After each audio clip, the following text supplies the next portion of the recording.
Guys, lithium battery এটা কিন্তু নষ্ট ব্যাটারি ছিল। আমি এখান থেকে এটা কেটে সবগুলো একটা একটা করে খুলে ফেলেছি। ফেলানোর পরে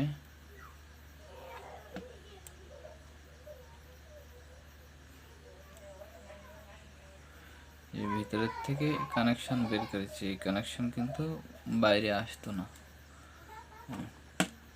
এখন কিন্তু এই ব্যাটারিটা চলবে।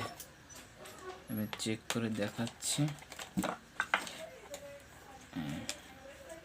এই ব্যাটারিটা কিন্তু এখন দেখুন এই কানেকশানে ধরলে চলছে।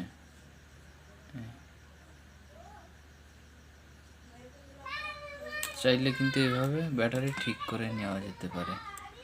ভিডিওটা ভালো লাগলে লাইক, কমেন্ট, শেয়ার।